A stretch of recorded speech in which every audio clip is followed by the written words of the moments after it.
Ya, karena ketika Pilpres kemarin kami menduga aktor penting dan utamanya adalah Presiden Joko Widodo dan beliau juga membuktikan sangat ikut campur dalam berbagai hal, bahkan turun gunung. Beliau tidak konsisten dengan ucapannya bahwa akan tidur istirahat di Solo, malah kemudian kemana-mana untuk kemudian mendukung pasangan calon.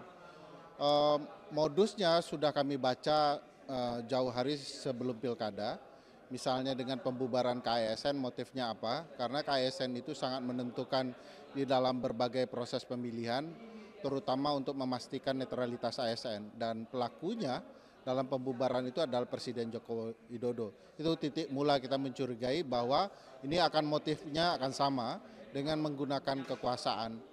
Eh, Bahkan dari data kita yang sederhana baru masuk, itu memang ada berbagai keterlibatan institusi tertentu, terutama aparat penegak hukum yang terlibat dalam berbagai upaya mempengaruhi hasil. Dan langkah-langkah mereka juga tidak sesuai dengan ketentuan dan peraturan yang ada. Misalnya tadi saya sampaikan ada surat edaran ya, melarang bansos. Faktanya bansos meskipun surat edarannya sudah keluar masih tetap dilangsungkan, dan format regulasinya juga salah karena perintah mahkamah bukan surat edaran tapi peraturan. Jadi ada semacam kesengajaan-kesengajaan untuk membiarkan berbagai kecurangan bisa terjadi, dan itu juga dilengkapi oleh data-data baik dari masyarakat maupun yang kita temukan.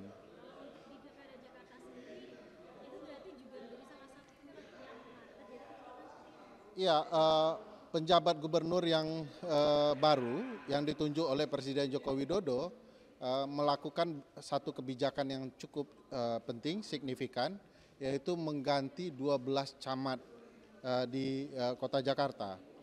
Dan 12 camat itu akan mampu mengelola daftar pemilih tetap sejumlah 1,5 juta.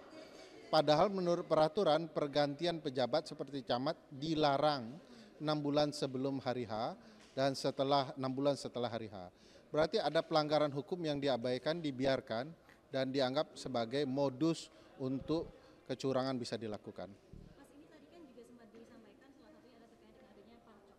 Hmm. Ya memang beberapa terakhir ini jadi high lagi. Ini Hmm. gimana pesan kalau dari mengatasi? Ya, ada beberapa data di beberapa daerah, saya tidak bisa terbuka terlalu detail ya.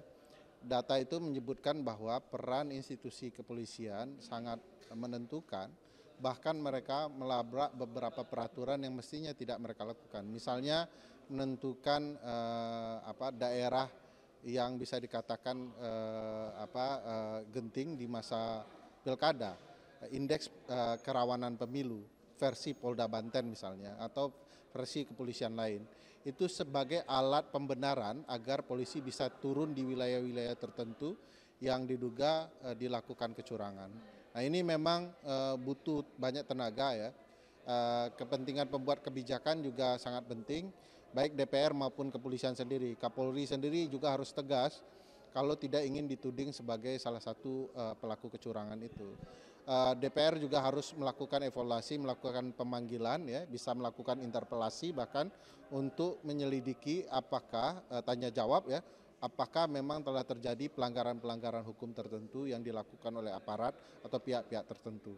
Ya, ini ceritanya bisa panjang, bisa cerita soal penentuan penjabat gubernur di beberapa daerah tertentu, pergantian pejabat di tempat tertentu, peran kepala dinas, kepala desa, pengeluaran bansos belum kita ceritakan.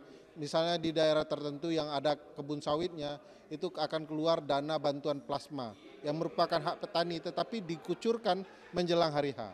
Bansos juga begitu, ada kemudian berbagai hal yang muncul termasuk juga goodie bag ajaib yang muncul yang kita pikir itu akan mempengaruhi para pemilih, dan itu tidak dibenarkan. Di dalam konsep pemilu sebenarnya aturan main itu sudah sangat clear, seluruh keberpihakan dilarang karena itu tidak fair, tidak adil dalam penyelenggaraan pemilu.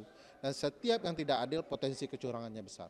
Kalau terkait dengan pilkada Jakarta ini, walaupun mungkin dari pihak Peranan Anak kan sudah mengklaim bahwa menang satu putaran, tapi KPU juga belum ada pengumuman resmi ya mas sebenarnya. Hmm. Nah kalau misalnya nanti dua putaran, kan tadi kan bilangnya ada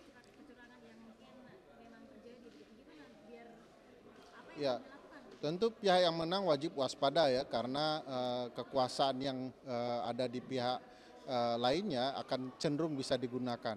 Indikasinya menarik, misalnya dengan 50,7% pemilih sebenarnya sudah sangat aman gitu ya. Nah, sekarang kalau digabungkan pemilih 1 dan 2 begitu ya, itu belum sampai 50%.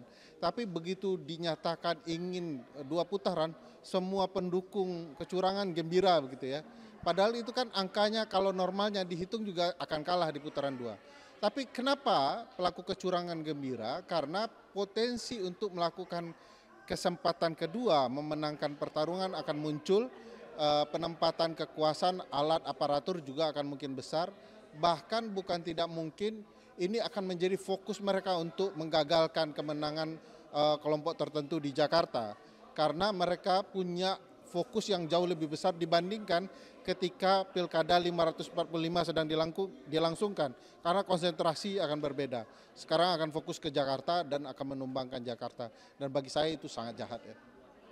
Ada potensi besar dari Ya, sudut pandang Mas Ferry ya, kecurangan kalau ada 2 putaran gitu. ya, ya, sangat mungkin besar. Terima kasih Mas Ferry. Sama-sama, makasih Mbak.